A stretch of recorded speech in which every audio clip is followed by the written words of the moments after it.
Tadi juga ditanyakan dengan Mas siapa ya? Mas Nanang terkait tolak ukur. Tolak ukur etika ya. Di dalam pendapat Spinoza itu, tolak ukur etika itu tadi memang benar bersumber dari rasionalisme. Nah, tetapi etika ini, Spinoza ini juga mengatakan bahwa rasionalisme itu adalah bersumber dari jenis-jenis pengetahuan yang kita miliki tadi. Salah satu pengetahuannya yaitu adalah nalar dan intuisi. Kemudian ketika kita tanya tolak ukurnya sejauh mana, Mas? Yaitu ketika kita memberikan menalari sesuatu hal tersebut dan memberikan suatu gagasan atau ide yang universal. Semisal tadi harimau kan secara universal adalah makhluk yang berbahaya. Begitu juga bagi harimau secara universal mengatakan manusia mungkin makhluk yang lemah gitu. Nah, tetapi tetapi tadi juga dikatakan juga apa yang baik dan apa yang buruk. Nah, secara dan Spinoza juga berpendapat dengan sederhana, entah itu sebenarnya sangat luas sekali pengertian baik dan buruk yang diberikan oleh Spinoza tersebut. Artinya seperti ini. Simbolnya itu mengatakan Spinoza, hal-hal baik apa yang harus kita dekati, hal-hal yang buruk apa yang harus kita hindari, Mas. Jadi semisal ada teman-teman kos, masuklah kita dalam satu ruangan. Ya, berdiskusilah, mempertanyakan tentang esensi manusia sebagai makhluk yang biologis. Iya kan? Tetapi di dalam rasionalisme yang kita tangkap, kita tuh tahu mana hal yang harus dihindari, mana hal yang harus didekati. Entah itu pendekatan secara rasional atau norma-norma yang berada di tengah masyarakat, apalagi GOS atau kaum borjuis misalnya seperti itu. Jadi sebenarnya kita tuh mampu menjawab, Mas, mampu dengan sejarah sendiri tuh menjawab hal-hal yang terkait yang ada di sekitar kita itu. Tapi pertanyaannya, mau nggak kita melakukan hal tersebut? Karena memang condong manusia ini memang sulit ditebak ya. Dia tahu kalau suatu itu hal yang berbahaya, tetapi tetap nekat dia melakukan hal itu. Atau dia tahu sesuatu itu hal yang baik, tetapi dia nekat tetap melakukan hal yang sedemikian itu. Artinya minusnya dia tidak tahu tentang tidak peduli terkait dengan akibat dan sebab yang tadi sudah dijelaskan. Jadi semua saling terkoneksi berhubungan gitu, Mas. Seperti itu.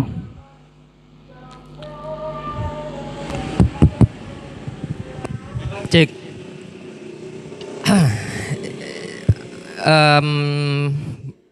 Pertama yang saya menarik itu adalah pengen lebih tahu banyak tentang panteismenya itu ya, yang dimana ada kesatuan antara Tuhan dengan alam.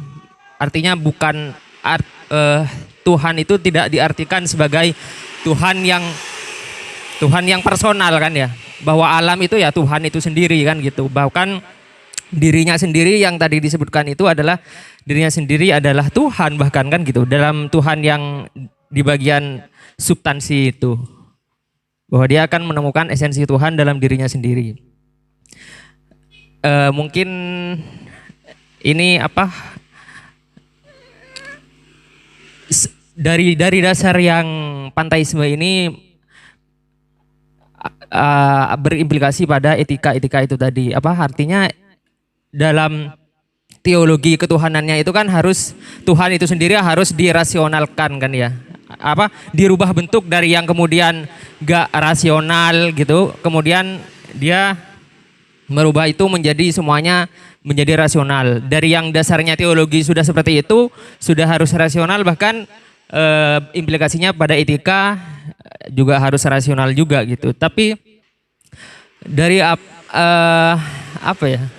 sebenarnya saya lebih mudah kalau memahami etikanya itu pada gambaran seperti libertarian sebenarnya ya. Karena libertarian itu kan lebih ini rasional nggak sih? Misalnya tadi ya apa kayak contoh di base yang kemudian saya bayar kemudian tidak memperdulikan orang-orang yang hamil atau yang anak-anak yang kemudian tidak kebagian tempat duduk kan gitu ya. Nah itu kan juga rasional sebenarnya. Apa tanpa kita menggunakan etika-etika yang misalnya yang sudah mapan, yang ada di luar sudah mapan, misalnya harus mendahulukan lansia, ibu mengandung dan anak-anak, itu kan juga kita bisa berpikir secara rasional sendiri. Misalnya kalau misalnya tiap-tiap orang bakal duduk seenaknya aja, itu kan bakal ini secara rasional kan memang secara ini ya kita tahu bahwa anak-anak itu dan orang-orang ibu-ibu mengandung itu kan seorang yang secara biologis dan fisik itu kan memang lemah ya. Artinya secara kita amati dan secara kita buktikan secara pengetahuan kita itu memang secara biologisnya kita memang berbeda antara yang laki-laki yang lebih kuat dan mereka yang lebih lemah kayak gitu. Jadi titik rasionalnya di situ. Artinya kita harus punya pengetahuan bahwa jika maka ini gitu kan.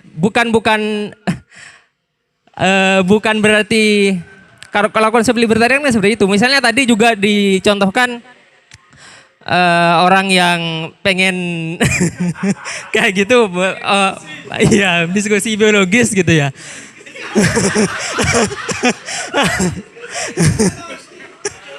Nah itu kan kalau misalnya masih kita berpandangan bahwa itu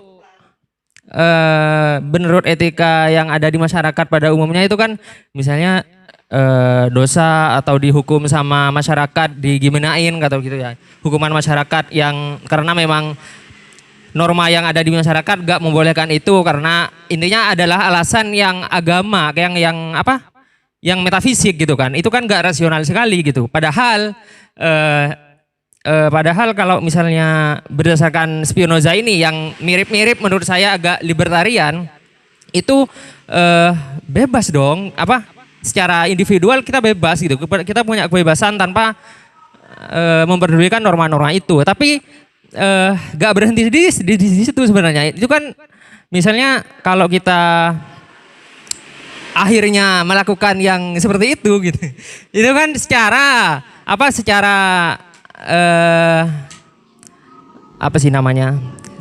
secara medis mungkin ya. Medis itu kan kita udah bagian dari proses rasional, bagian dari proses kita berpengetahuan sehingga mempunyai ilmu bahwa melakukan A bakal berimplikasi B gitu kan. Nah itu kan bagian dari pengetahuan yang harus kita ketahui bahwa jika kita melakukan itu maka secara medis akan punya penyakit X gitu kan. Nah jadi tanpa kita mengetahui etika yang sudah mapan di masyarakat sana, kita sudah bisa mempunyai rasionalitas sendiri bahwa bakal mempunyai dampak negatif misalnya kan kayak gitu.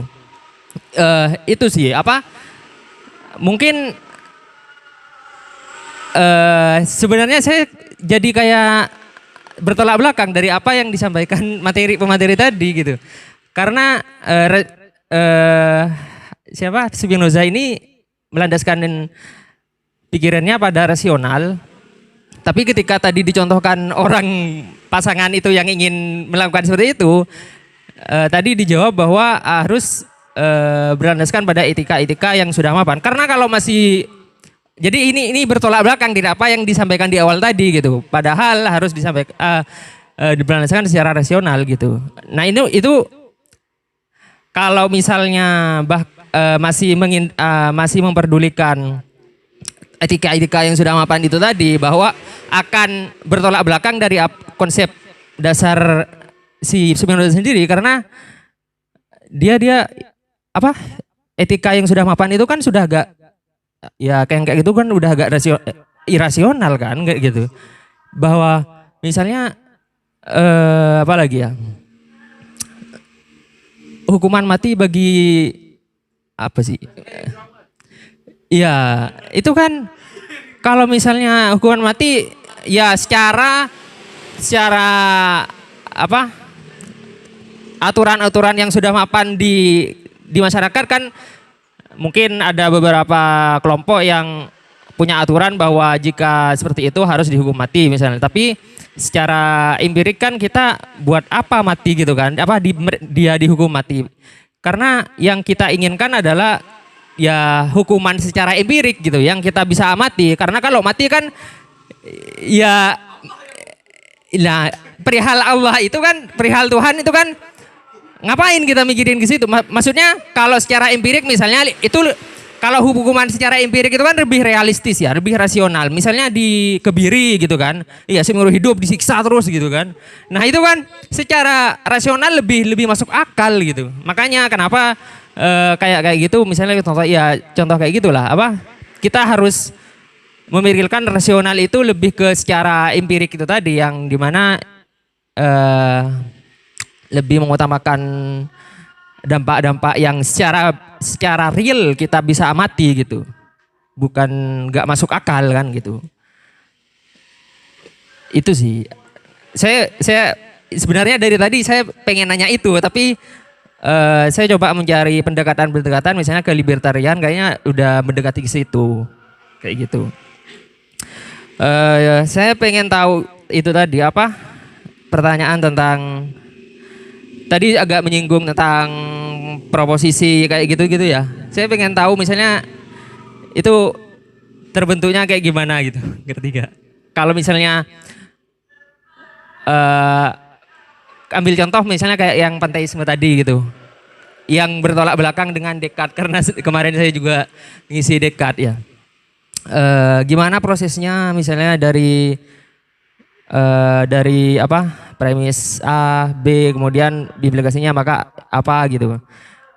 Kalau Descartes kan jika aku meragukan apa yang aku amati, maka yang benar cuman aku yang sedang meragukan, kemudian maka aku ada kan, kayak diragukan dulu, kemudian apa yang ada, kemudian kembali lagi sih kan sebenarnya Descartes kan kembali lagi ke dari apa yang diragukan dia percayai lagi setelah mempercayai itu kayak gitu. Jadi premisnya gimana sih prosesnya jadi akhirnya jadi panteis misalnya, tentang bahwa alam itu bagian dari Tuhan kayak gitu. Ya itu dulu. Baik, saya lanjutkan mengenai tadi pertanyaan Mas siapa?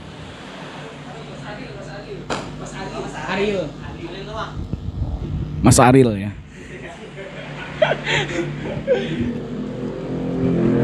Terkait dengan tadi ketika saya pribadi menjawab hal-hal tersebut berdasarkan etika-etika yang mapan terkait kasus analogi tadi. Kalau pendapat dari saya pribadi, ini entah karena sudah dipengaruhi Spinoza atau belum,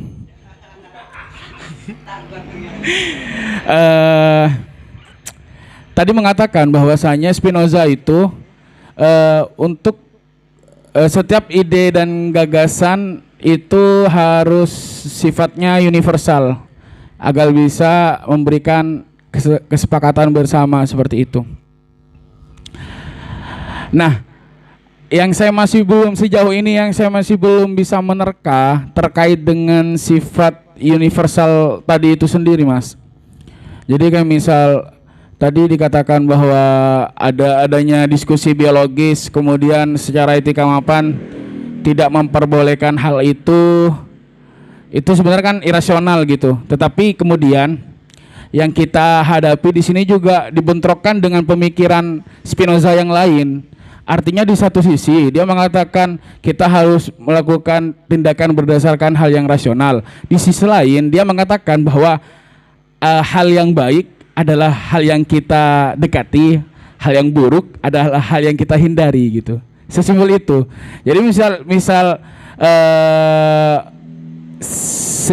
sejauh pemahaman saya, mengapa saya menjawab hal yang seperti itu tadi? Karena memang kasus-kasus yang dipaparkan tadi itu adalah hal yang buruk, hal yang harus dihindari. Entah itu dalam alasan rasional medis yang dikatakan menyebar penyakit, atau dalam ranah lain, misal kebudayaan kita yang tidak memperbolehkan hal-hal yang seperti itu, gitu. Seperti itu, Mas. Iya, jadi aneh sebenarnya Spinoza ini aneh karena memang kayak semisal kita ketika masuk di dalam universe-nya Spinoza tuh kita kesulitan gitu mencari batu-batu yang ada di sana gitu. Time stone, soul stone, batu zaman. Nah, terkait panteisme dan bagaimana Spinoza mendeskripsikan tentang Tuhan, yang dalam hal ini dia deskripsikan secara geometrik ya, yang artinya terdiri dari panjang lebar pembahasan akan definisi, proposisi, kemudian aksioma.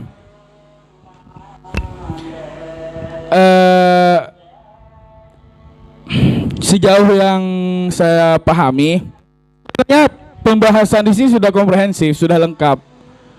Tetapi mungkin kurangnya waktu untuk saya bisa memahami lebih dalam terkait dengan hal-hal seperti itu. Di sini dikatakan di dalam proposisinya, substansi pada dasarnya adalah sebelum modifikasinya. Kemudian proposisi kedua, dua zat yang atributnya berbeda tidak memiliki kesamaan. Di dalam buku Etika itu sendiri tuh menjawab semua pernyataan dan keraguan yang ada terkait tentang konsepsi Tuhan bagi Spinoza, menurut Spinoza. Seperti itu, Mas.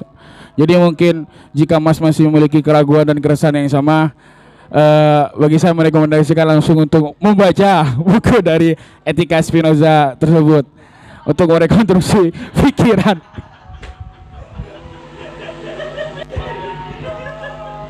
Karena memang butuh pendalaman khusus ya. Terlebih lagi saya pribadi tidak menemukan literatur dalam bahasa kita. Iya. Itu salah satu keresahan yang saya ambil, dikarenakan di dalam buku yang asli ini, buku etika itu dia berbahasa Latin pada awal mulanya. Kemudian ada beberapa tim peneliti mengubahnya dalam bahasa Inggris karena bahasa Inggrisnya tidak mumpuni gitu. Diterjemahkanlah oleh Google yang sistemnya bot terjemahan mentah seperti itu. Makanya semalam tadi saya sempat berdiskusi dengan Banu bahwasanya di dalam penerjemahannya, di dalam versi Inggrisnya, Tuhan itu adalah being gitu. Kemudian saya translatekan ke Indonesia, mengapa menjadi makhluk gitu kan. Ini hal yang sangat amburadul sekali apabila tidak ada literatur kebahasan kita yang mampu menjelaskan secara terperinci apa sebenarnya maksud dari etika itu sendiri. Seperti itu, Mas. Mungkin Saudara Banu menambahkan atau teman-teman Mas lainnya.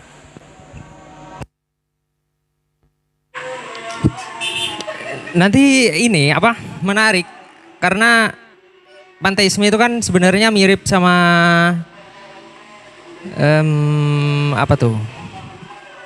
Aku adalah Tuhan itu. Siapa? Iya, Wahdatul Wujud. Itu sudah ada sebelum Spinoza kan. Karena itu kan Wahdatul Wujud sih penuh ininya. Ini Arabi, iya. Ibnu Arabi kan sudah hidup zaman sebelum Spinoza kan. Ya itu ini kira-kira mungkin bakal keadaan di orang-orang teolog Yahudi sendiri seperti apa gitu kan. Kalau misalnya kayak orang di contohnya yang Ibnu Arabi dalam lingkup Islam itu kan sangat membawa perubahan yang apa ya, yang sangat revolusioner gitu kan. Ini menarik karena juga di Indonesia sendiri kan kayak ada Manugaling Kawula Gusti gitu. Tapi oh ya gini lagi pertanyaan saya. Itu kan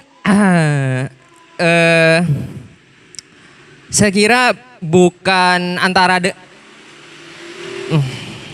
Spinoza kan berpahaman panteisme yang bagi saya itu lebih ke ranah teologis sebenarnya ya.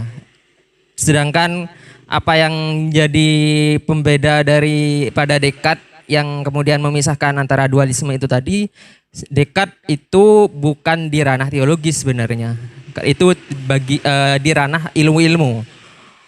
Jadi bagi saya juga bukan suatu yang bertolak belakang gitu, bukan suatu yang bertentangan.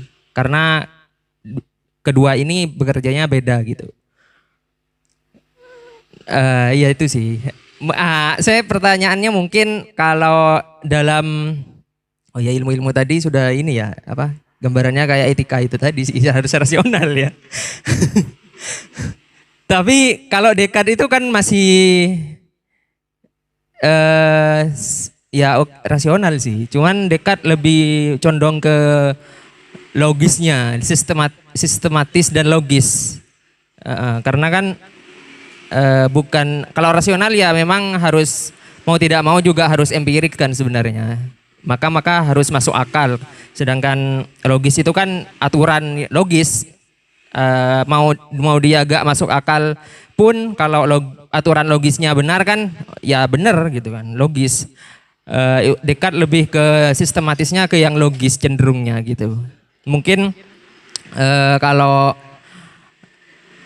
ini Spinoza mungkin kayak udah ini mungkin ya apa sudah lebih ke empiriknya gitu, masuk akalnya. Nah, ini nanti kenapa tadi saya tanya saya sebenarnya pengen tanya sistem logikanya gitu. Karena tadi mungkin ada hubungan yang ditanyakan sama Mas Nanang itu terkait nalar itu tadi. Jadi susunan premis-premisnya itu seperti apa gitu. Saya penasaran nih sebenarnya. Karena ini sebenarnya juga berbeda dengan Descartes gitu. Jika dia menyaksikan bahwa realitas yang diamati tidak benar gitu, maka hanya saya yang sedang ragu dan saya berpikir maka aku ada itu kan sudah empirik lagi gitu kan. Nah, Descartes ini kayak menyatukan itu semua gitu kan. Spinoza menyatukan itu semua. Mungkin dari teman-teman mungkin ada yang bisa merumuskan oh ternyata logikanya susunan premisnya kayak gini-gini gitu.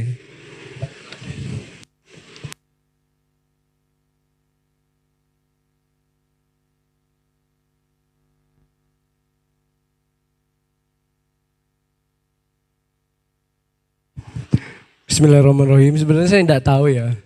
Karena yang saya baca ya, memang ada kendala bahasa sih. Bahasa aslinya dalam buku etika itu saya dapat kalau nggak salah bahasa Prancis. Dan itu pun seandainya masih bisa diterjemah Google nggak apa-apa ya. Itu bukunya fotoan tuh, sehingga tidak bisa dilacak, sehingga kayak harus terjemah secara manual. Dan saat saya baca di literatur yang banyak, misalnya filsafat modern punya Budi Hakiman, punyanya Prof. Cahyadi juga, dan beberapa ulasan-ulasan tentang bagaimana sistem logika yang dibangun dalam membentuk suatu etikanya punya Spinoza itu tidak dijelaskan. Tidak dijelaskan secara sistem logika gitu ya. Kayak misalnya kalau dalam logika Aristotelian kayak mustahil ada yang paradoks, terus ada premis, ada silogisme, tidak sedemikian rupa. Tidak dijelaskan lah karena saya juga belum baca merujuk pada buku aslinya. Bahkan setahu saya itu hanya menjelaskan definisi-definisi. Apa itu aksioma, apa itu definisi, apa itu premis. Hanya menjelaskan seperti itu aja. Jadi tidak tersusun hukum secara konkret misalnya seperti silogisme. Bila A ini A sama dengan A itu tidak tersusun seperti itu. Jadi benar katanya Mas Ariel tadi, bukan sistematis logis. tidak sistematis logis, tidak seperti logika. Kan rasional tidak sama dengan logis. Karena kalau logis harus ada hukum-hukum tertentu yang harus diterpenuhi. Makanya logis itu pasti sistematis. Dan rasional nggak harus sistematis. Makanya untuk mengetahui bahwa misalnya jangan ke sungai itu rasional.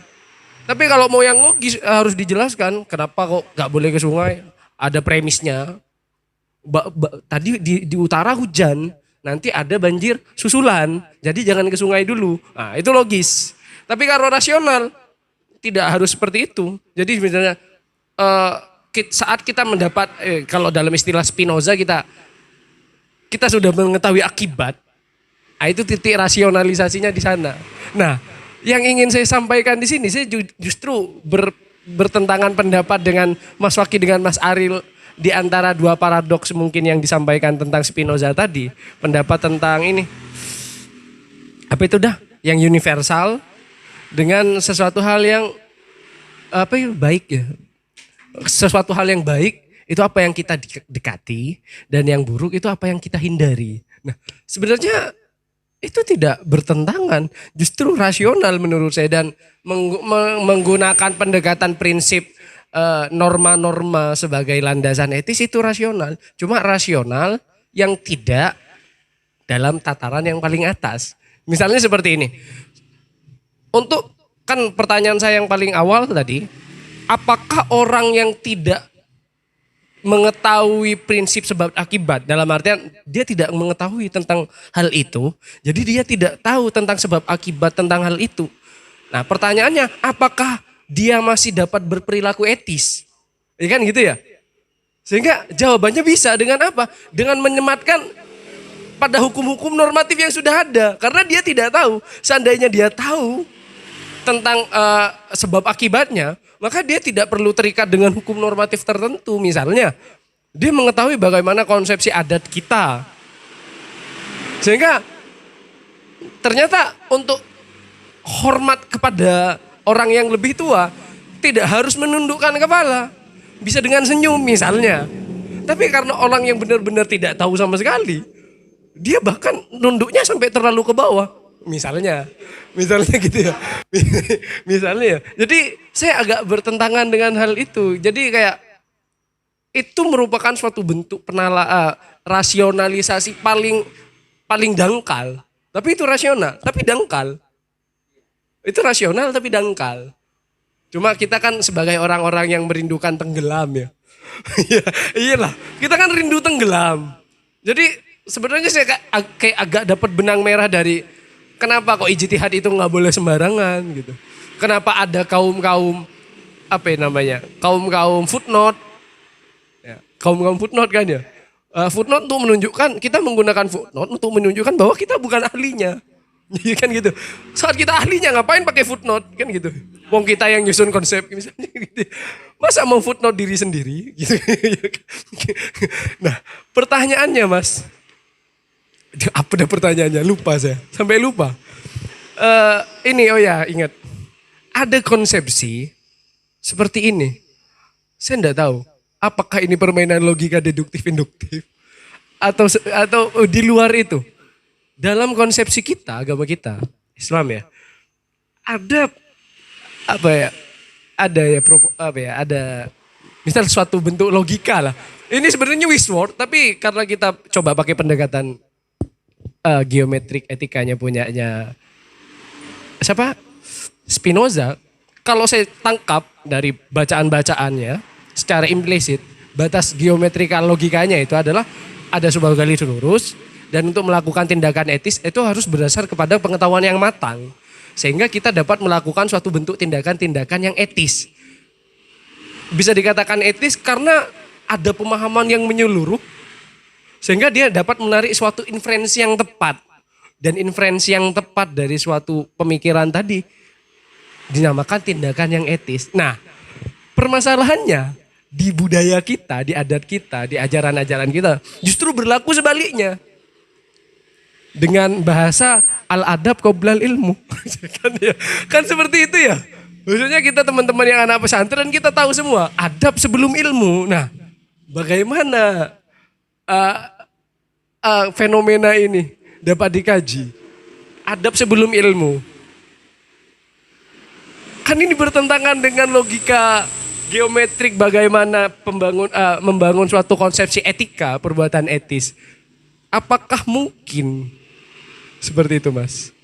Jadi nggak hanya ke Mas Fakih aja, mungkin ke Mas Akbar. Kan Mas Akbar ini santri tulen, Masnya juga santri ya Mas ya? Santri ya, mungkin Mas kan santri juga, Mas Faruk, Mas Nanang. Mungkin cuma hanya Bang Aril yang bukan santri di sini. Hanya Bang Aril yang bukan santri. Jadi bagaimana rasionalisasi al-adab qoblal ilmu? Apakah seseorang dapat mengambil suatu inferensi yang tepat untuk dikatakan etis tanpa ilmu dulu gitu? Dalam artian pertanyaannya, apakah itu adalah pendekatan paling dangkal dalam menarik nilai-nilai etika tertentu? Seperti itu, Mas.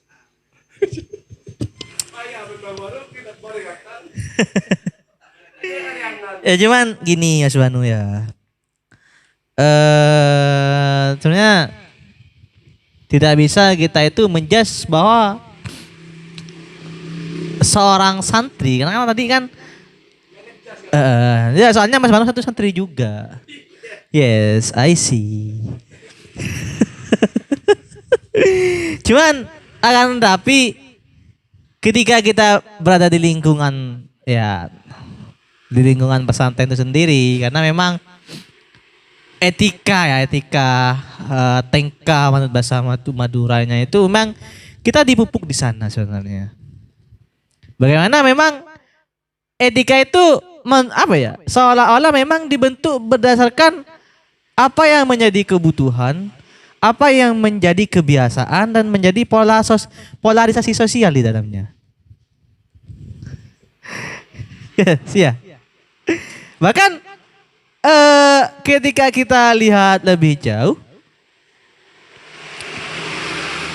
etika itu memang lebih dalam, dalam banget ya pembahasan tentang etika itu. Bahkan dalam hubungan bersenggama pun itu ada etikanya juga.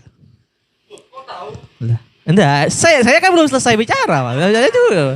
Bahkan kata Spinoza ya. Hal itu dikatakan etika ketika kita itu bisa mempertimbangkan antara hal baik dan hal buruknya. Dalam berhubungan tersebut, hubungan yang baik, berarti yang antara laki-laki dan perempuan itu memang ada apa? Bukan pangestu, Mas. Antaranya ada hal yang memang harus terpenuhi baru beretika dalam hubungan bersenggama. Ngerti gak maksudnya? Anda artinya bukan masalah belum atau sudahnya bersenggama, Mas. Cuman etikanya itu loh. Semisal apa itu? Bahasanya kalau gak diri, Mas. Kalau gak gini, impoten. Itu merupakan secara Spinoza ya. Itu tidak beretika laki-lakinya, Mas. Lah iya kan? Ya, anjir. Cuman gini ya, ini jokes ya.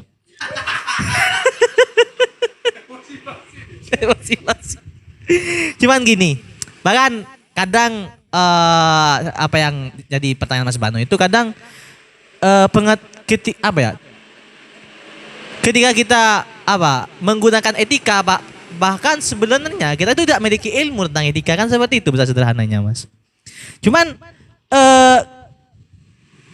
etika itu apa yang saya katakan tadi terbentuk menjadi polarisasi sosial. Bukan terdangkal, Mas.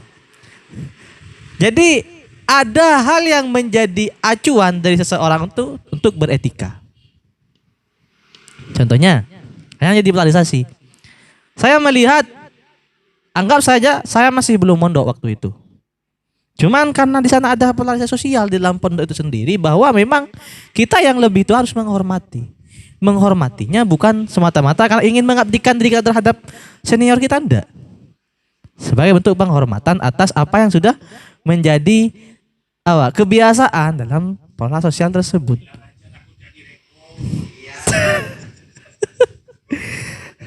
Ya. Juga saya menemukan bahwa kita menghormati seperti halnya kiai kita, yang dimana itu kan kiai kan ya. Gitu. Kita menghormati beliau itu bukan hanya karena kita melihat beliau itu sebagai pengasuh pondoknya, tidak. Melainkan apa yang sudah beliau berikan terhadap kita dari segi keilmuannya. Bahkan ketika kita telisik lebih dalam lagi, ketika kita mendapatkan suatu ilmu dari seorang, maka kita wajib untuk menghormatinya. Itu menurut pendekatan di pondok, Mas. Kan tadi nanya yang mondok kamu, Mas. Jadi polarisasi sosial seperti itu memang dikembangkan di pondok. Contohnya lagi, nggak dulu ya, bahkan sampai sekarang itu masih menjadi ya. Menjadi budaya dari lingkungan pesantren itu sendiri.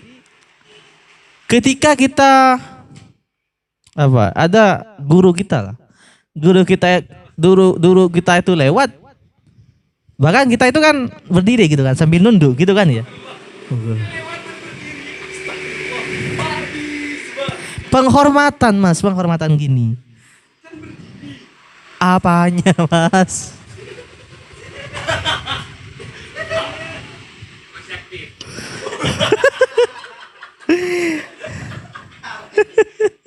Dan juga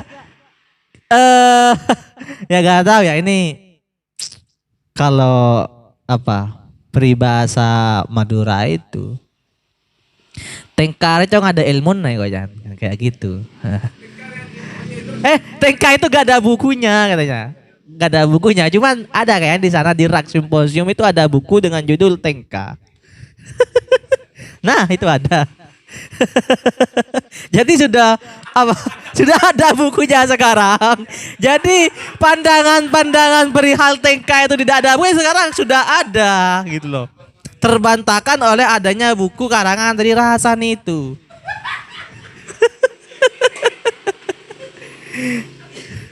Nah, kenapa orang terdahulu itu mengatakan bahwa Tengkar itu tidak ada bukunya? Karena memang polarisasi etika itu memang berkembang berdasarkan sosial yang telah terbangun sebelumnya.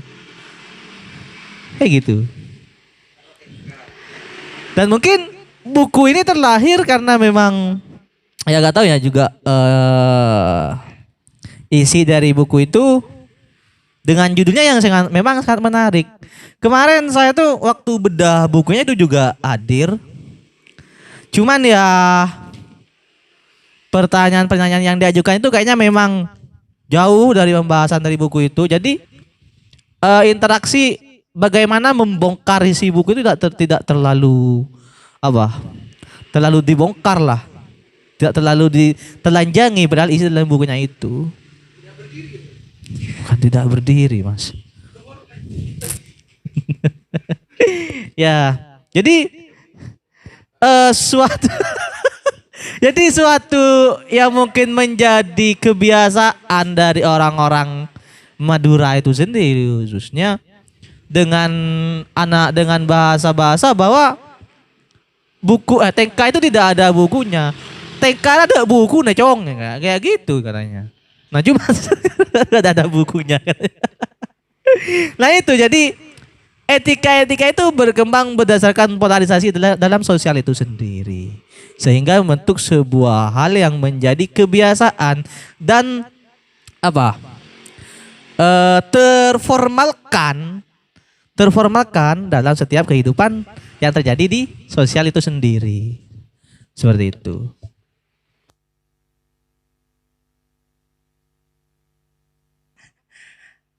Orang yang dikatakanlah berilmu katanya ya, yang sudah meninggal itu harus disewani juga gitu. Padahal secara harus disewani juga gitu.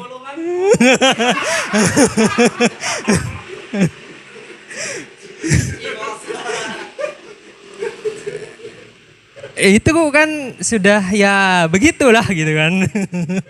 Menurut Spinoza gitu kan. Padahal dengan dengan ya kita benar-benar mendalami apa yang sudah menjadi pengetahuan yang beliau wariskan itu lebih konkret gitu kan, hasil yang bakal kita dapatkan dari ilmu itu tadi. Ngapain gini kan?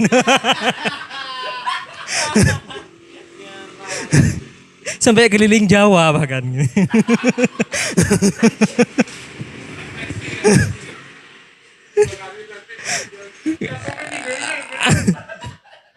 Iya ya itu sih biar enggak ini biar apa?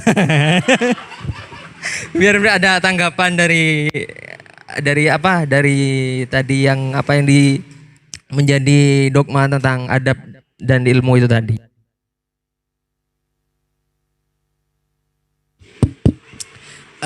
Semakin kayaknya semakin ya semakin asik kayaknya untuk berikutnya ini. Nah, mungkin bukan istilah sowan itu Mas Ariel, tapi lebih ke wisata religi ya kayaknya.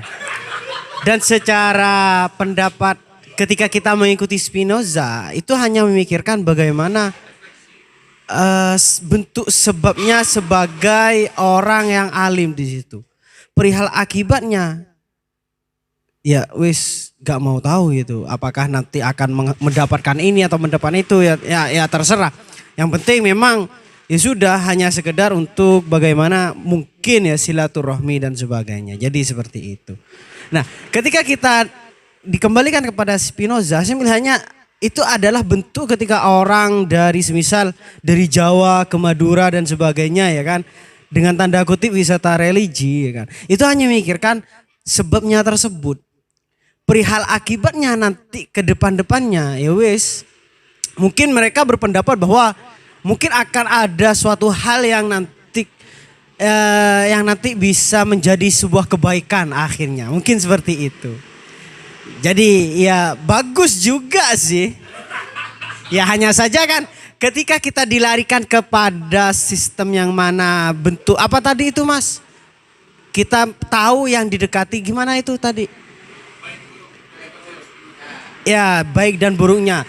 Yang jelas hal tersebut kan baik, bernilai baik. Jadi seperti itu. Ya mungkin sebuah kebahagiaan bagi mereka gitu, bagi mereka. Padahal aslinya ketika kita di rumah itu ya mungkin akan menyambung juga gitu lah Mas.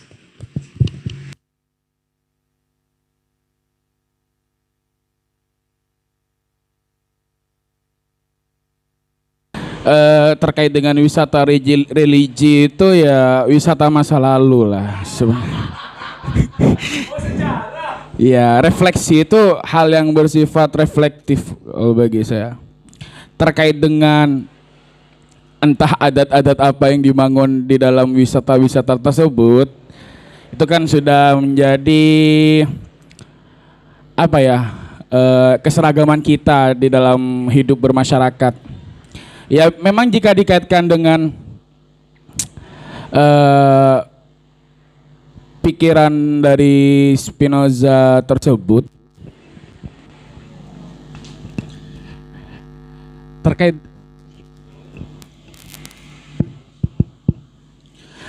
dengan hal-hal yang seperti itu tadi, ya mungkin bagi saya itu bukan hanya ya adalah media pengantar kita, media refleksi terkait dengan mengapa kita harus pergi ke Jawa gitu. Sebenarnya titik tujuannya bukan di Jawa, tetapi historis sebelumnya seperti itu, sehingga meningkatkan spirit dari kita beragama seperti itu Mas. Apa ya istilahnya ya, tidak memutus hubungan masa lalu dan masa sekarang gitu. Jadi akan terus continue dan terus diingat gitu. Artinya kan orang yang wisata religi di tempat yang jauh-jauh itu kan pasti ada nilai historisnya, atau mungkin ada momentum mereka pernah bersama, misal dalam hal ini konteks ini ke berkunjung di apa tempat peristirahatan terakhir keluarga seperti itu. Iya kan? Jadi kan ada kita mempunyai ikatan di sana. Kita tidak serta-merta memutus ikatan-ikatan tersebut. Karena memang bentuk salah satu bentuknya itu ya memang pendekatannya seperti itu, berkunjung. Ya ada mungkin orang hanya sekedar mengingat atau apresiasinya sekedar menulis atau yang lain. Tetapi di dalam masyarakat kita mungkin suka berkunjung ya untuk menimbulkan momen-momen, entah itu momen-momen historis yang ada di dalamnya, spirit-spirit juang yang ada di dalamnya, atau kenangan yang sengaja ingin dimunculkan bersama gitu. Karena memang kenangan itu memang harus perlu dirawat gitu. Seperti itu.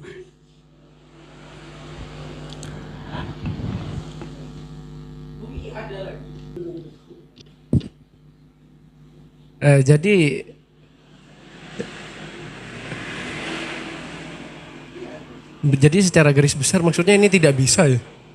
Kok kayaknya tidak terlalu terang-terangan kan ya? Kalau tidak terang-terangan berarti kan tidak bisa kan gitu ya? Saya juga agak bertanya juga sih. Karena memang kayak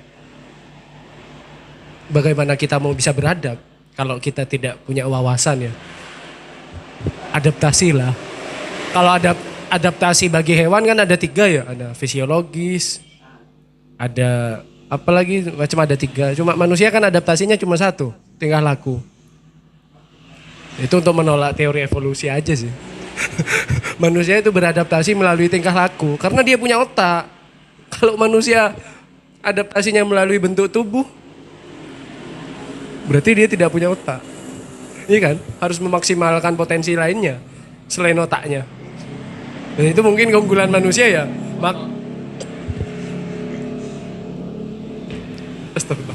Nah pertanyaan selanjutnya, bukan pertanyaan sih, kayak yang menarik tadi kan yang disinggung Mas Ariel tentang panteisme, metafisika. Sekarang relevansi kayak pemikirannya tentang metafisika, misalnya kayak apa tadi, Deus de nature ya, Deus vive natura kan ya, tentang Tuhan dan alam kan. Ini agak atau alam, kayak misalnya kayak agak ada menarik, misalnya kalau dalam konsep muamalah misalnya kan ada 4, muamalah ma Allah dan Rasul, ma'al bi'ah dan lain sebagainya misalnya. Jadi bagaimana kalau kita dapat memahami Tuhan sebagai alam sebagai Tuhan, ya kan? Kalau Spinoza melihat bahwa alam ini adalah Tuhan, dia seperti pada pembahasan secara umum, pembahasan filsafat secara umum itu tidak membahas Tuhan sebagai suatu subjek. Makanya dalam hal ini Spinoza juga selaras dengan pendapat Einstein sebagai ulama fisika kuantum ya, yang mempelajari tentang aspek-aspek terkecil mengenai alam ini, bahwa alam ini sebenarnya tidak bisa ditebak. Dalam fisika kuantum tidak ada hal yang pasti. Jadi kalau ada yang bertanya apa yang lebih rumit dari perempuan, fisika kuantum masih ada. Iya, itu yang masih bilang lebih rumit perempuan daripada fisika kuantum, saya cuma mau bilang jurusanmu apa gitu. Kalau jurusan sastra dan bahasa Indonesia emang ya udah urus aja perempuan, bangun aja kata-kata, nggak usah bangun peradaban, asik. Nah pertanyaannya tentang itu, bagaimana kayak dalam kan misalnya kalau dalam tentang kebaikan tadi misalnya, kok kebaikan tentang sebab akibat, ada posisi kebebasan di antara sebab akibat. Apakah bisa dikatakan etis juga? Misalnya dalam sebab akibat, misalnya kayak menggauli perempuan di luar nikah, itu kegiatan tidak etis. Itu tidak etis secara non rasional, secara keagamaan atau secara yang paling dangkal ya. Secara yang paling dangkal, kalau dalam tingkatan rasional ya, itu tidak etis. Tapi tahapan yang rasional, itu kan harus ada rasionalisasinya.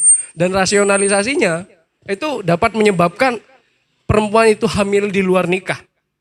Ya kan? Sehingga berbahaya dong.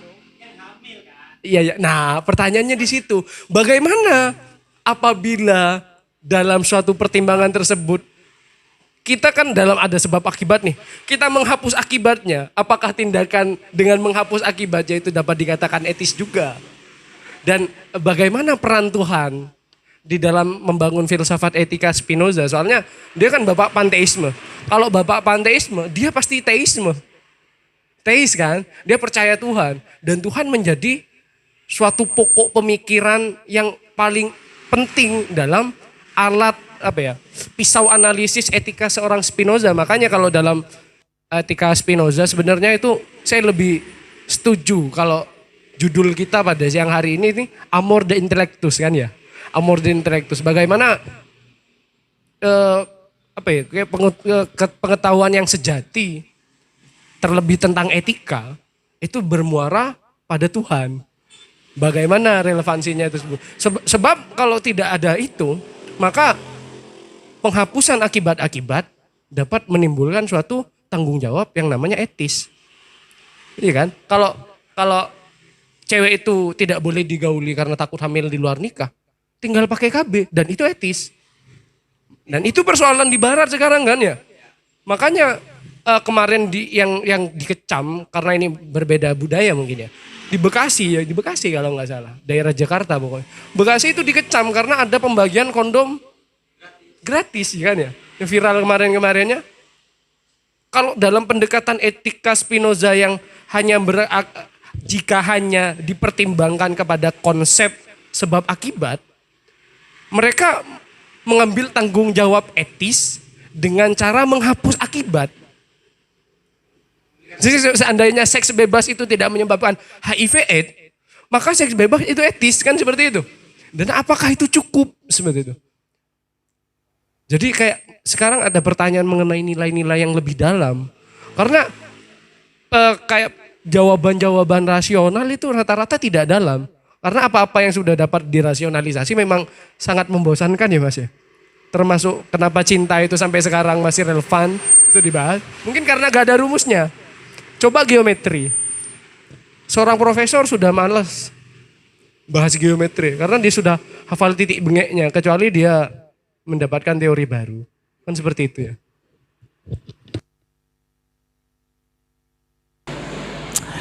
Apa tadi? Amor de Intellectus ya?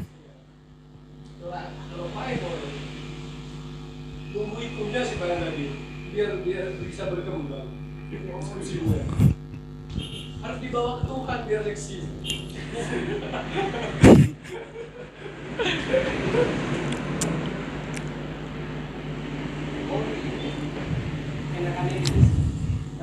Jadi seperti ini Mas Banu.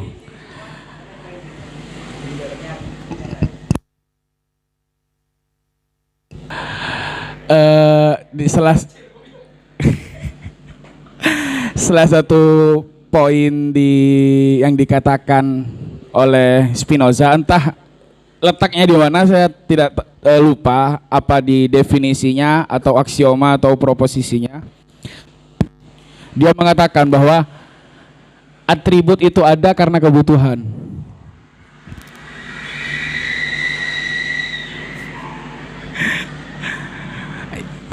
Atribut pramuka itu.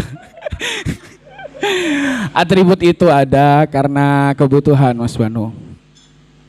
Nah,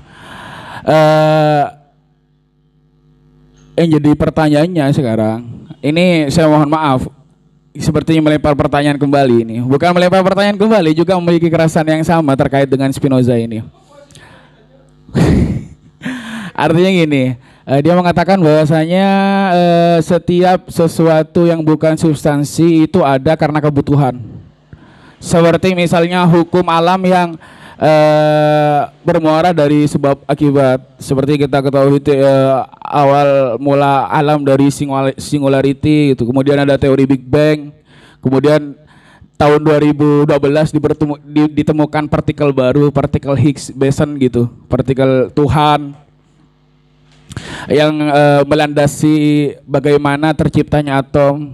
Dulu kan dari sebelum tahun 2012 itu masih dipertanyakan bagaimana sebenarnya inti atom itu tercipta.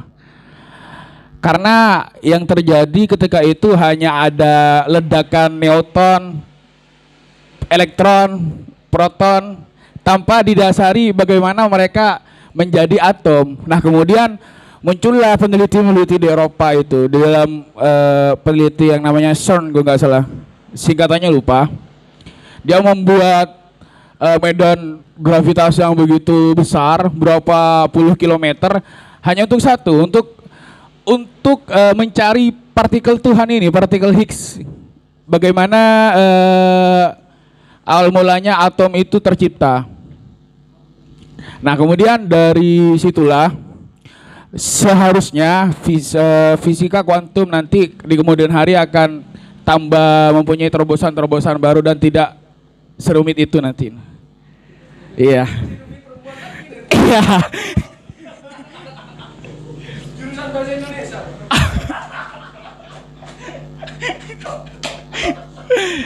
Ya, jadi seperti itu. Nah, karena di dalam Spinoza mengatakan semua hal selain substansi itu ada karena kebutuhan, artinya budaya atau peradaban yang kita miliki ini relasi dengan tadi dikaitkan dengan saudara Banu terkait dengan kondom atau apapun itu yang di luar hal-hal normatif bagi budaya kita, itu mungkin kebutuhan di sana. Kondom ada karena memang kebutuhannya untuk menghindari kehamilan bebas atau seperti itu kan. Kehamilan.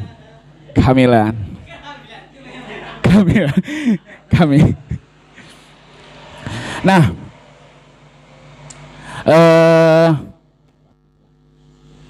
agak sedikit ojeng memang kalau membahas tentang kehamilan ini. Belum pernah mengalami? Belum. Jadi gini, segala hal yang bukan substansi, atribut itu ada karena memang kebutuhan. Seperti misalnya hukum alam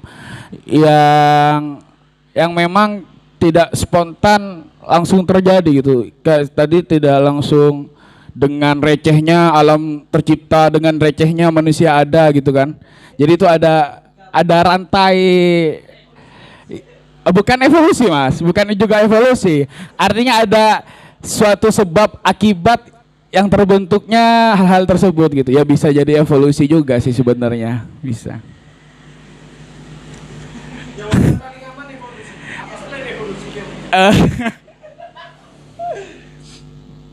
Jadi mungkin kayak tadi yang dikatakan ketika akibatnya ditiadakan sebenarnya itu sesuai dengan kebutuhannya itu Mas. Kalau menurut Spinoza itu.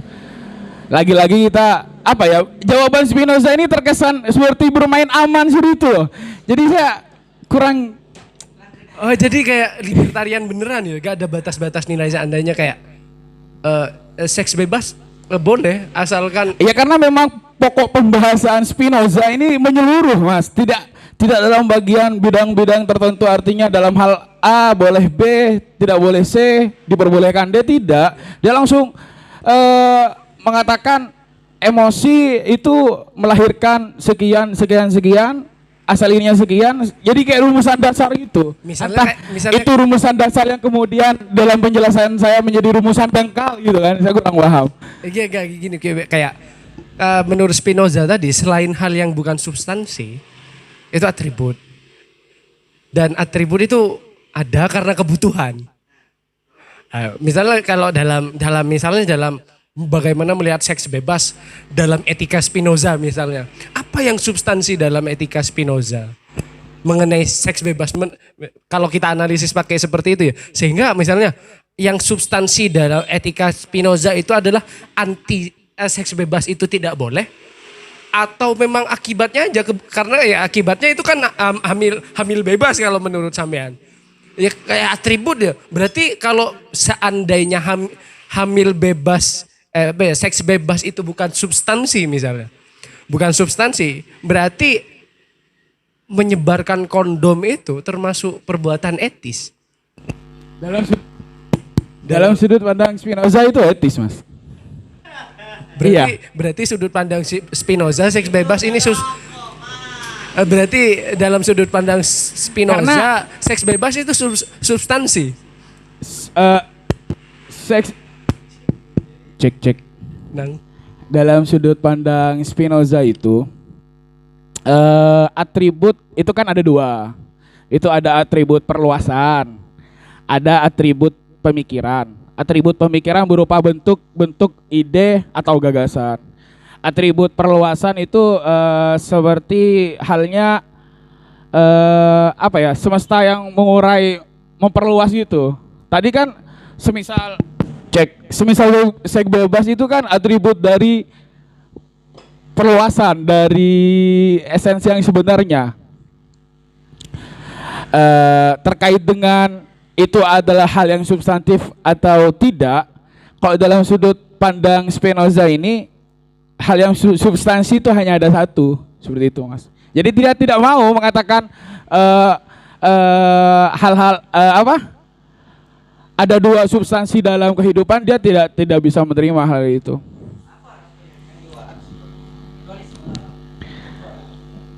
Ya substansi itu Tuhan itu sendiri bagi Spinoza. Makanya kadang orang juga bertanya sebenarnya panteisme ini apa sebenarnya. Karena ada beberapa komentator dari para filsafat setelahnya itu mengatakan bahwa sebenarnya Tuhan dari ke Spinoza ini sendiri adalah ilmu. Ada yang bilang kebenaran seperti itu. Nah, proses kita dalam mencari kebenaran sesuatu, dalam cari kita mengetahui sesuatu, di dalam kamus Spinoza itu namanya kebahagiaan atau kebebasan. Seperti itu. Dari pembahasan antara Mas Bano dengan pemantik tadi, teringat pada fenomena di tahun 2019 sampai sekarang ya, yaitu pandemi COVID gitu. Justru yang menyebarluaskan itu kan kita tahu loh bahwasanya pandemi itu bisa dicegah dengan melalui tidak keluyuran kemana-mana. Nah, justru kita tahu dengan hal itu, namun karena kita membutuhkan sesuatu, misal kayak tuntutan pekerjaan seperti Gojek, Gober yang mengharuskan berkecimpung dengan masyarakat halayak banyak gitu, justru kan gimana gitu. Nah, hal itu kan kayak kalau ditarik kepada pembahasan kali ini tentang yang dimana menurut pandangan Spinoza itu titik sebuah etika, dikatakan etika ketika kita sudah melalui pemikiran yang amat dalam gitu. Kayak mendahulukan rasional gitu. Nah, kembali lagi kepada fenomena tadi ya pandemi COVID gitu. Kita tahu semua karena penyebaran pandemi COVID itu diakibatkan karena kita berkecimpung dengan masyarakat ya. Seharusnya hal itu dihindari, namun karena tuntutan kebutuhan gitu, kebutuhan untuk mencari nafkah lah gitu. Dan tapi mungkin itu unek-unek saya sih, dari saya sebagai pribadi gitu. Berbicara tentang universal gitu, saya teringat kepada ya pemikirannya Cak Nur gitu. Ada kebebasan manusia yaitu kemerdekaan, dan ada keharusan universal. Cak Nur Semajid.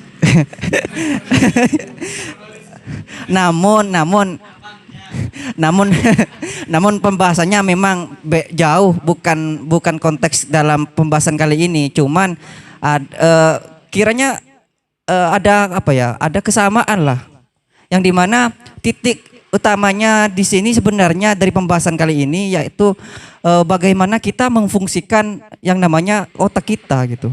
Justru kita sudah ketika kita sudah diberikan otak namun tidak difungsikan gitu. Nah, yang dimana tujuan dari fungsi otak itu kan untuk menggali yang kayak tadi sebab dan akibat. Kalau saya melakukan hal ini sedemikian mungkin terjadinya seperti itu gitu.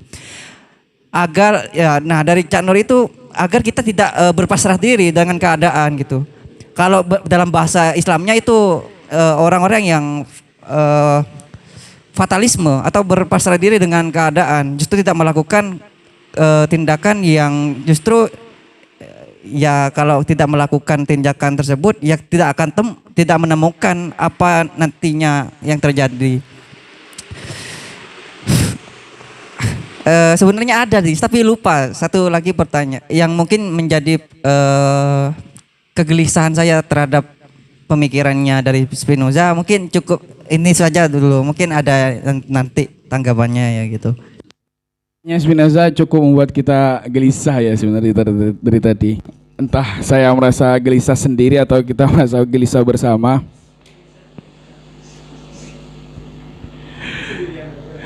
Oh sendirian.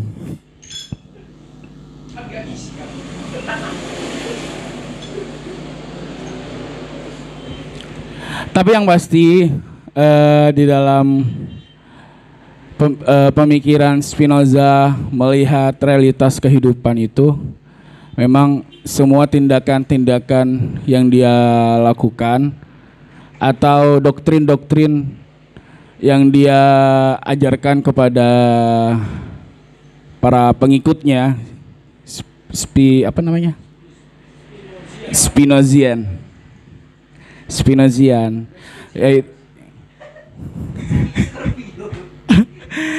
yaitu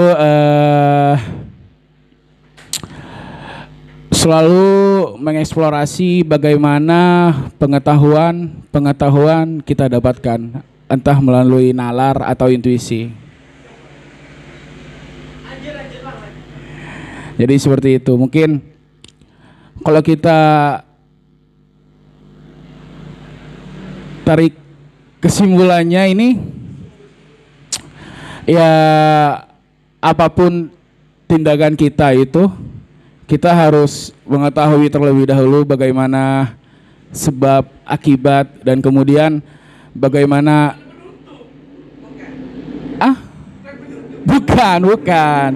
bukan ya seperti itu. Silakan. Yang dipertanyakan Mas Banu adab apa? Adab sebelum ilmu ya. Adab sebelum ilmu. Nah, kebetulan ya benar. Benar sih. Tapi gini,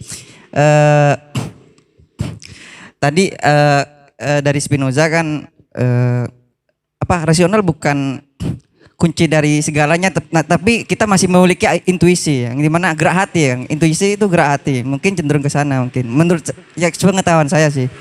Tapi bicara etika, kadang ini kalau saya berikan satu kasus gitu, ada seseorang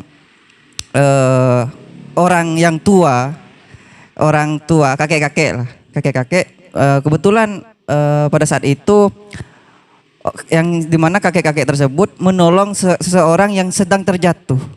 Mungkin secara akal pikirannya mungkin dia bilang, ngapain saya nolong orang tersebut? Toh dia bukan family kita atau bukan dari keluarga kita. Namun karena dia tergerak hatinya untuk melakukan penolongan tersebut gitu. Dan juga maka mungkin itu ya sih yang dimaksud adab sebelum ilmu. Mungkin semua menurut saya sih, versi saya sih. Intuisi sebelum nalar. Saya puas sih dengan jawaban intuisi sebelum nalar. Karena memang intuisi itu memberi pertimbangan pertama ya. Cuma kan kadang intuisi nggak selalu baik. Iya, intuisi nggak selalu baik, Mas. Nalar yang terkadang jahat. Sebenarnya agak lebih akan ketarik ke sini sih. Kan tadi ada emosi aktif, ada emosi pasif.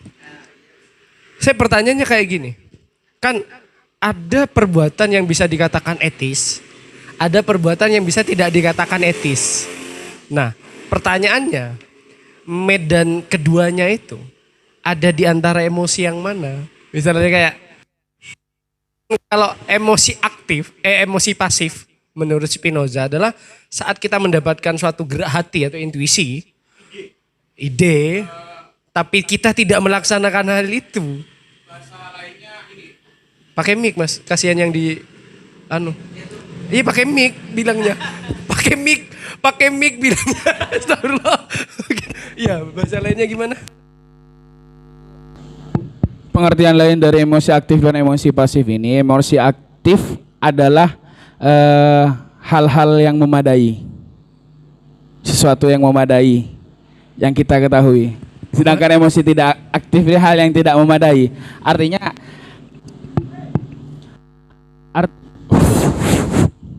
Artinya kita punya pengetahuan akan hal tersebut, kemudian ada tindak lanjut setelah kita mengetahui, itu emosi aktif. Kemudian emosi pasif adalah kita tidak memadai terkait dengan pengetahuan tersebut. Oleh karena itu kenapa kita memilih tidak melakukan sesuatu atau disimpan di dalam ide atau dalam bentuk gagasan-gagasan. Berarti untuk membedakan antara aktif dan pasif itu bukan berada pada tindakannya. Yang dimaksud dalam tindakan di sini artinya dia tidak hanya melahirkan ide dan gagasan, Mas Banu. Tapi juga melahirkan tindakan. Iya, seperti itu. Dikatakan pasif saat dia tidak melahirkan tindakan. Iya. Nah, iya kan berarti benar ya. Enggak, takut pemahamannya saya salah. Soalnya pemahaman saya seperti itu. Dikatakan aktif apabila dalam suatu pertimbangan gerak hati atau intuisi itu tadi menghasilkan suatu tindakan dan tindakan itu dinamakan etika. Jadi tidak etis itu sebenarnya, ini penalaran saya, opini pribadi. Nanti Mas Aril, Akbar atau Abang, Mas atau Nanang atau pemantik tidak setuju atau teman-teman yang ada di simposium yang menyaksikan boleh komen di bawah. Kalau di atas masuk notifikasi. Enggak. Ya, kayak gini. Jadi saya mempertanyakan tentang suatu hal pengertian dalam arti yang tidak etis ya. Kan banyak kalau kita memandang etika secara formal, misalnya ada orang kita lewat di depan orang yang lebih tua, kita langsung terhukumi dua hal. Etis atau tidak etis. Dan kita harus menempuh dari salah satu dari kedua jalan itu. Saat kita mau memilih untuk nunduk, entah itu berdasarkan kepada emosi aktif kita atau justru karena sesuatu hal yang mungkin tidak rasional, itu mungkin akan dikatakan etis atau tidak etis. Jadi saya cuma dari pengertian emosi aktif dan emosi pasif, jadi saya kayak lebih curiga atau cenderung kepada suatu kesimpulan bahwa tidak etis itu ada pada suatu posisi saat kita ada gerak hati, intuisi, tapi kita tidak melakukannya. Iya enggak sih? Saya kayak selama ada suatu hal terus dikatakan etis gitu ya. Kalau kan kita mau bicara universal ala Spinoza kan. Jadi etis itu saat sampean dikaruniai suatu gerak hati terus sampean mengaplikasikannya, maka itu etis. Hukum sosial, ya kan, misalnya hukum sosial tidak dapat memberikan suatu predikat etis atau tidak etis, karena etis atau tidak etis itu adalah suatu gerak individual. Dikatakan tidak etis apabila misalnya kayak ada anak kecil, kita memilih untuk tidak merokok karena ada gerak hati. Terus kita mengambil posisi untuk iya ini tidak baik buat anak kecil. Ini baik buat saya karena menghilangkan stres saya, hutang-hutang saya. Anak kecil kan belum punya hutang. Ya kenapa dia kebagian asapnya misalnya saat saya memilih untuk tidak merokok maka itu tindakan etis. Tapi saat saya tetap memilih untuk merokok dan tidak mengindahkan emosi tadi, maka itu dikatakan tidak etis. Nah, apakah tidak etis itu adalah egoisme itu sendiri? Lanjut pakai mic. Mungkin kalau yang saya tangkap dari Mas Banu tadi, mungkin pertanyaannya beda. Kita lebih mendahulukan mana? Semisal contohnya kayak tadi, kita tahu hal yang sedemikian itu ya bahwasanya kalau kita merokok di dekat anak kecil akan menimbulkan sebuah kebahayaan mungkin. Namun karena justru kita ada tuntutan kayak kebiasaan atau budaya gitu. Untuk ya anggaplah tidak merokok di dekat anak kecil itu adalah satu yang etika yang diformalkan, semisal kalau gitu. Nah, kalau coba kita keluar dari hal itu, tapi namun di berbeda fenomena, Mas Banu. Kayak kita lebih mendahulukan mana antara keselamatan pribadi, bukan antara dengan rasional atau tuntutan angkap. Kalau saya pribadi menerima sebuah adab yang dilulukan oleh orang-orang Madura gitu, yang mengutamakan sebuah adab gitu. Semisal nih ada salah satu tokoh agamis ya gitu, yang kita teladanin dan kita kalau berjalan di depannya kita nunduk gitu. Namun suatu saat melakukan sebuah tindakan yang asusila lah, kan banyak kan kayak gitu. Kayak gitu. Justru kita menegur si tokoh yang kita teladani tersebut gitu. Justru kamu gak baik, kamu gak oleh masyarakat, kamu gak dicap gak baik karena sok ngajarin orang yang sudah berilmu lah. Tapi faktanya itu perlakuan yang asusila itu ya gak etis sama sekali gitu. Yang menegur itu ya mungkin itu sih. Iya gak sih?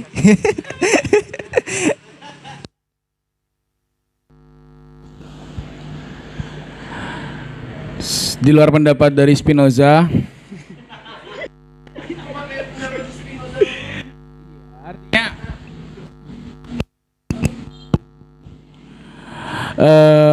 ranah-ranah yang tersebut itu memang kita merasa dikekang ya. Seperti tadi kan dikatakan oleh Mas Banu, apabila gerakan hati tidak kita salurkan, maka akan menjadi hal-hal yang tidak etis. Tetapi iya, makanya nyatakan saja. Itu mencintai dalam diam tidak etis itu. Tidak etis itu.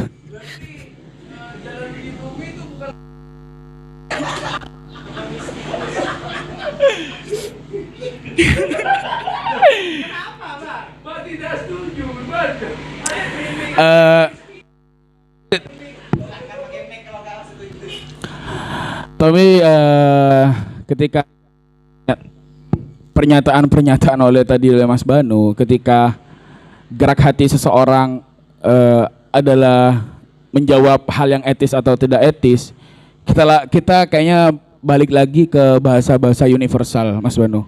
Artinya gini, memang gerak hati kita ketika misal kita meyakini gerak hati kita ini adalah perbuatan yang etis ketika kita mengambil sikap yang wajar saja ketika ada orang tua berdiri, kita biasa aja jalan. Bagi kita itu hal yang etis. Intuisi kita pun mengatakan hal seperti itu. Tapi bagaimana dengan posisi orang tua tadi? Gerak hatinya mengatakan intuisi yang berbeda. Anak-anak ini tidak etis ini ternyata. Jadi apa ya? Semacam menimbulkan ini. Hubungan yang tidak hanya bisa kita sepakati sepihak seperti itu, Mas Wan. Iya, seperti itu. Karena ketika berbicara etika itu memang tidak. Kenapa? Etika kesepakatan.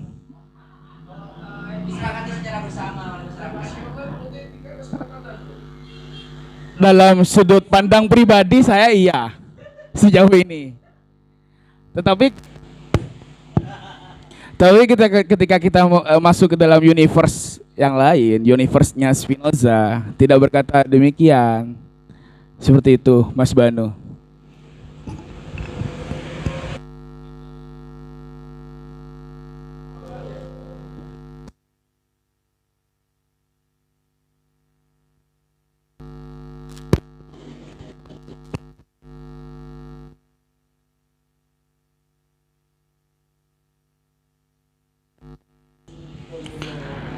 Baik, mungkin boleh langsung ini ya.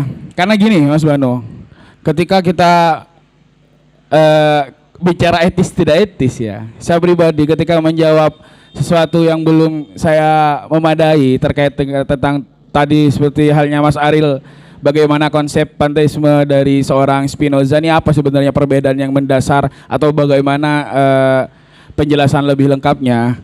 Itu ketika saya dipaksakan arogansi saya menjawab, itu hal yang tidak etis. Oke.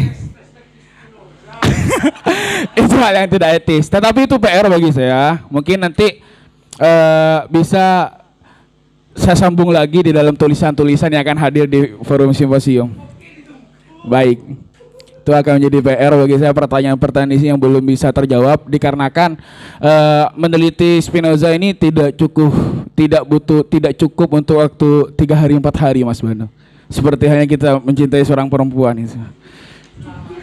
Tidak cukup, tidak cukup.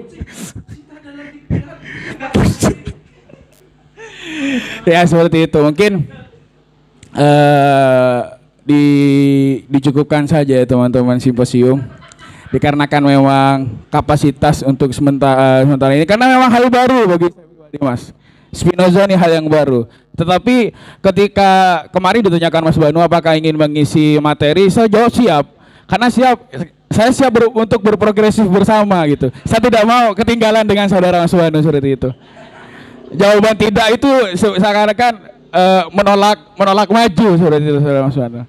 Jadi mungkin agak lebih ruang berpikir kita lebih progresif ke depannya, yang bisa saya janjikan nanti akan memenuhi salah satu pertanyaan-pertanyaan yang belum terjawab dalam bentuk tulisan. Sekian cukup dari saya, karena saya memang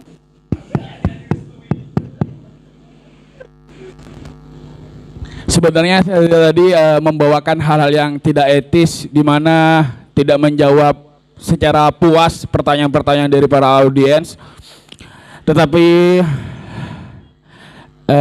yang bisa kita pahami bersama adalah bagaimana cara Spinoza menghadapi realitas kehidupan dunia ini. Mungkin cukup dari saya. Wabillahi taufik wal hidayah. Assalamualaikum warahmatullahi wabarakatuh.